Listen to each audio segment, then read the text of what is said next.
Hello everyone. आज की video में हम करेंगे क्लास 8 की एक्सरसाइज 7.6। 7.6 के टोटल 3 क्वेश्चन है। तीनों क्वेश्चन हम इसी वीडियो में सॉल्व करेंगे। इससे पिछली एक्सरसाइज 7.5 में हमने सिंपल इंटरेस्ट फाइंड करना सीखा था, अमाउंट फाइंड करनी सीखी थी। इसमें क्या है, इसमें थोड़ा सा चेंजेस है। इसमें हमने कंपाउंड इंटरेस्ट पता करना है। तो कंपाउंड इंटरेस्ट देखो, सिंपल इंटरेस्ट में यहाँ पर आप पीछे देखो, यहाँ पर एग्जाम्पल दी गई, यहाँ पर देखो देखो सिंपल इंटरेस्ट में भी का एक फॉर्मूला क्या था, अमाउंट माइनस प्रिंसिपल।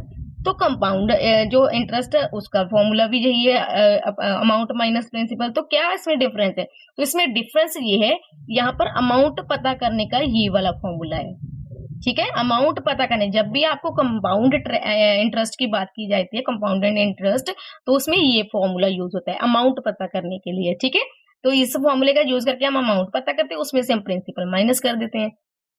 अब कंपाउंड इंटरेस्ट क्या होता है? अभी आपने पीछे, मैंने जो पिछली आपने अगर वीडियो देखी है 7.5 में, तो हमने पता किया था कि इंटरेस्ट क्या होता है। इंटरेस्ट होता है जब भी हम कहीं बैंक में अगर पैसा जमा करवाते हैं, कुछ पैसा, तो हमें एक्स्ट्रा मनी मिलती है। ठीक है, जैसे कोई फिक्स टाइम के लिए 2 ईयर के लिए हमने 10,000 रख दिया, तो हमें कुछ पैसे ऐड होकर उसमें से मिलेगी। अगर हम लोन लेते हैं, अगर हम बैंक से उधार लेते हैं, तो हमें एक्स्ट्रा मनी देनी पड़ती है, तो वो इंटरेस्ट होता है। अब कंपाउंड इंटरेस्ट का मतलब होता है जब कोई पैसा, मान लो हमने 10,000 रुपए जमा कराए हैं, ठीक है, उसको 2 ईयर तक हमने जमा करा दिए, उसमें हमें 500 रुपये इंटरेस्ट लग गया, तो हमारे पास कितना हो गया? 10,500 हमारे पास पैसा हो गया। अब हमने पैसे वो निकलवाए नहीं है, तो हमें जो इंटरेस्ट लगेगा इस पर इंटरेस्ट लगेगा। प्रिंसिपल हमारा चेंज हो जाएगा। पहले प्रिंसिपल ये था, नेक्स्ट हमारा प्रिंसिपल ये बन जाएगा।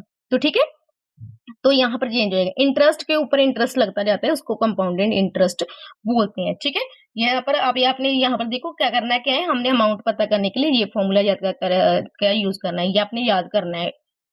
अब हम क्वेश्चन नंबर 1 से स्टार्ट करते हैं। क्वेश्चन नंबर 1 है हमारा, find compound interest on ₹14,000 for 2 years at 10% per annum compounded annually. ठीक है, तो इसमें जो जो चीजें पहले गिवन है वो कर लेते हैं। प्रिंसिपल कितना दिया गया हमें? प्रिंसिपल दिया है ₹14,000। ठीक है, नेक्स्ट हमें रेट ऑफ इंटरेस्ट कितना दिया गया है? 10%। और टाइम कितना दिया गया है? टाइम हमें 2 ईयर दिया गया है। ये आपने लिखना ही लिखना है, जब भी आपने इस तरीके से लिखना है तो आपने ये तीन चीजें मेंशन कर देनी है। अब हमने पता करना है हमें कंपाउंड इंटरेस्ट का जो फॉर्मूला क्या है, अमाउंट माइनस प्रिंसिपल। तो इसके लिए हमें प्रिंसिपल तो पता है, हमें अमाउंट नहीं पता, तो अमाउंट का फॉर्मूला क्या होता है? अमाउंट इक्वल टू में, तो कंपाउंड अमाउंट पता करने का ये वाला फॉर्मूला था, ये आपने याद करना है, आपने प्रॉपर, आपको ये पूरा याद होना चाहिए, तभी आप इसका यूज कर सकेंगे। तो अमाउंट पता करने का तो इक्वल टू में लिखेंगे पी कितना है हमारे पास? पी है हमारे पास 14,000 और 1 एज इट इज आ जाएगा। आर रेट ऑफ इंटरेस्ट हमारे पास 10 अपॉन में 100 आ जाएगा, और ब्रैकेट क्लोज कर देंगे, और टाइम हमें बाहर दिया गया है, जैसे एक्सपोनेंट होता है तो 2 यहाँ पर आ जाएगा, टाइम यहाँ पर आ जाएगा। नेक्स्ट इसको सॉल्व करेंगे। 14,000 जब भी हमें ब्रैकेट की चीज में मिलती है तो हमने सबसे पहले ब्रैकेट ही सॉल्व करनी होती है, बाकी चीजें हमने बाद में देखनी होती है। तो यहाँ पर देखो ये 1 है, यहाँ पर पहले इसको कैंसिल करते हैं, यहाँ पर ये दोनों चीजें कैंसिल होगी। अब हमारे पास क्या आता है? 1 प्लस 1 अपॉन में 10, यहाँ पर 2। ठीक है, इक्वल टू में 14,000 ब्रैकेट में, अब यहाँ पर प्लस है। ठीक है, इसको डायरेक्ट प्लस नहीं करना, क्योंकि जब भी यहाँ पर प्लस होता है या माइनस होता है तो वो क्रॉस मल्टीप्लाई, यानी कि यहाँ तो एलसीएम ले सकते हो या क्रॉस मल्टीप्लाई से। ठीक है, दो चीजें हैं, दो फ्रैक्शन दिए गए तो क्रॉस मल्टीप्लाई। यहाँ पर ये फ्रैक्शन में, यहाँ पर फ्रैक्शन में नहीं है, तो हम इसको फ्रैक्शन में या अपॉन में 1 लिख के फ्रैक्शन में बनाएंगे। 1 को 10 से करो, 10 1 जा 10, प्लस 1 को 1 से मल्टीप्लाई किया तो 1 अपॉन में, अब नीचे आप लिखोगे आपस में मल्टीप्लाई करो, 10 को 1 से किया तो 10, यहाँ पर 2 आ जाएगा। नेक्स्ट लिखेंगे 14,000, 10 प्लस 1 11 अपॉन में 10 का स्क्वायर रूट 2, 14,000। अब देखो 11 को 2 टाइम मल्टीप्लाई करोगे, 11 को अगर हम 11 से मल्टीप्लाई करते हैं तो हमें पता है कितना होता है? 121। तो 11 को, क्योंकि स्क्वायर टू यहाँ पर देखो एक्सपोनेंट 2 दिया गया, तो दोनों को हम 2 बार 11 को 11 से किया तो हमारे पास आता है, यहाँ पर अभी मल्टीप्लाई का साइन लिख देते हैं, 121। इसी तरह 10 को 10 से किया तो 10 10 जा 100। अभी ये वाली जीरो इन दोनों जीरो से कैंसिल होगी। अब 140 को हम 121 से मल्टीप्लाई करेंगे, तो 140 को 121 से मल्टीप्लाई करते तो हमारे पास आता है 16, तो हमारे पास आता है 16,940। अब हमारी अमाउंट कितना आया? 16,940।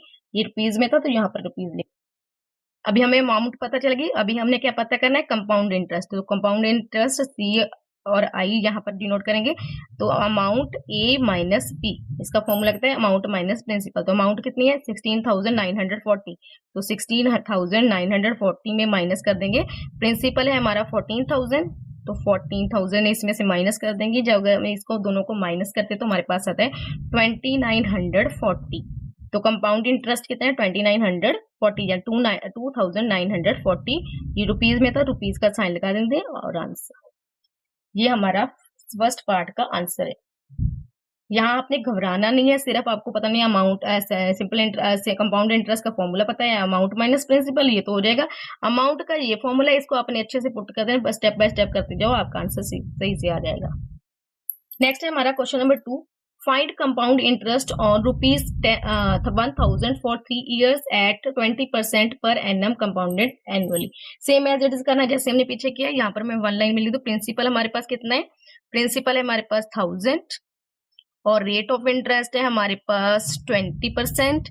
नेक्स्ट टाइम कितना है, टाइम है हमारे पास 3 years, तो 3 years। ठीक है, अब हमने अमाउंट पता करनी है, क्योंकि हमने सिंपल इंटरेस्ट पता करने के लिए अमाउंट पता करेंगे, तो अमाउंट का फॉर्मूला लिखते हैं। तो मैंने यहाँ पर फॉर्मूला उतार लिया। अमाउंट का फॉर्मूला क्या है, प्रिंसिपल हमारे पास है 1000, 1 plus rate of interest 20 upon में 100 और टाइम को हमने एक्सपोनेंट की तरह यूज करना है 3।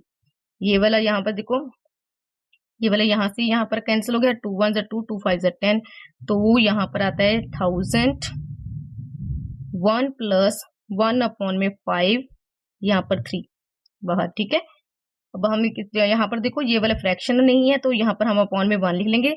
तो यहाँ पर हम लिखेंगे 5 1 जा 5। ये क्रॉस मल्टीप्लाई करनी है, इसको पहले इससे मल्टीप्लाई किया, देन इसको इससे किया। ठीक है, 1 को 1 से किया 1 ही आ गया, और नीचे आपस में करनी है आपस में, तो 1 को 5 से किया 5 1 जा 5। ठीक है, अपॉन में एक्सपोनेंट 3 लिख देना है हमने। 1000 यहाँ पर 5 और 1 6, इसको भी मल्टीप्लाई लेते हैं, क्योंकि यहाँ पर अगर ब्रैकेट में 8 मीन से मल्टीप्लाई होना है 1000 में, लास्ट में आपने मल्टीप्लाई का साइन लेना है। 5 प्लस 1 6, 6 अपॉन में 5, यहाँ पर आप लिख दो अभी 3। ठीक है, पावर 3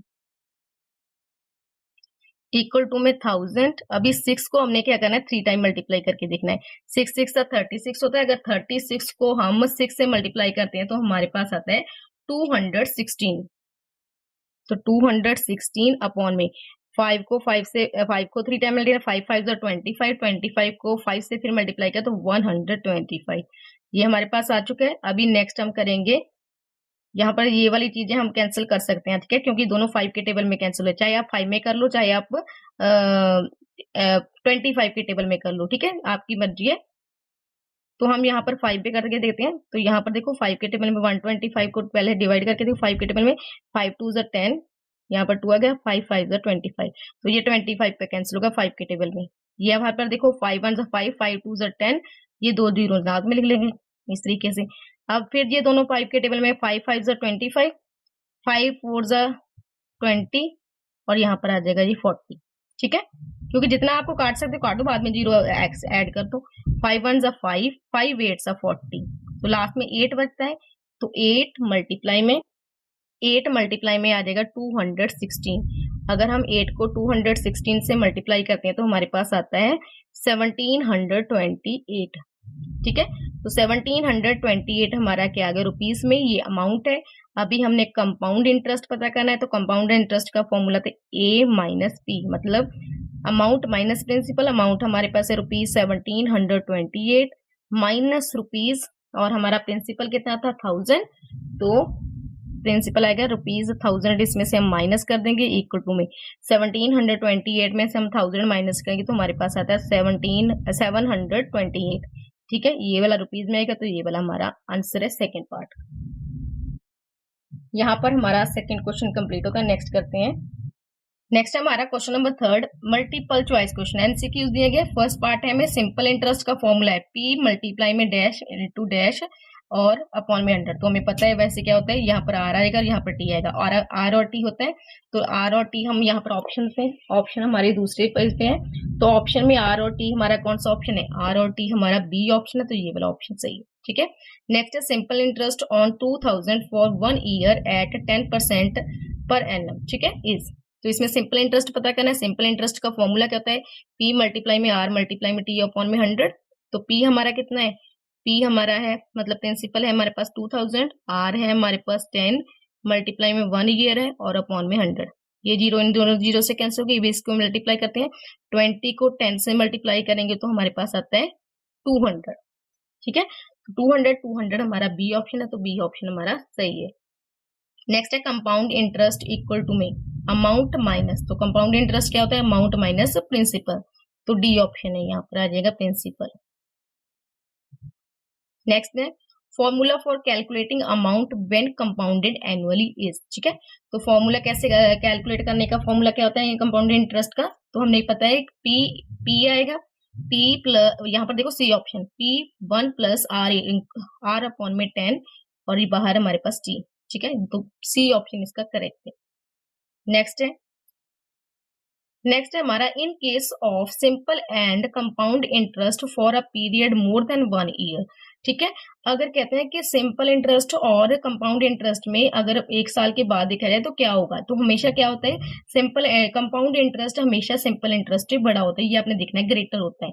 तो यहाँ पर देखो कंपाउंड इंटरेस्ट ये वाला है, कंपाउंड इंटरेस्ट क्या है, हमेशा क्या है, सिंपल इंटरेस्ट से ग्रेटर होता है, तो बी ऑप्शन हमारा सही है इसमें से। ठीक है, तो बी ऑप्शन हमारा करेक्ट है। आपने याद रखना है जब भी इन सिंपल इंटरेस्ट और कंपाउंड इंटरेस्ट में कंपेयर करने को कहे तो सिंपल कंपाउंड इंटरेस्ट हमेशा बड़ा होता है, ग्रेटर होता है। तो यहाँ पर हमारा क्वेश्चन नंबर 3 का पार्ट नंबर 5 कंप्लीट होता है और इसी के साथ हमारी वीडियो भी खत्म होती है, आपकी एक्सरसाइज 7.6 भी कंप्लीट होती है। उम्मीद करती हूँ आपको सब अच्छे से समझ आए होंगे और वीडियो पसंद आई होगी। अगर वीडियो पसंद आई तो उसको लाइक और चैनल को सब्सक्राइब जरूर करना। Thank you.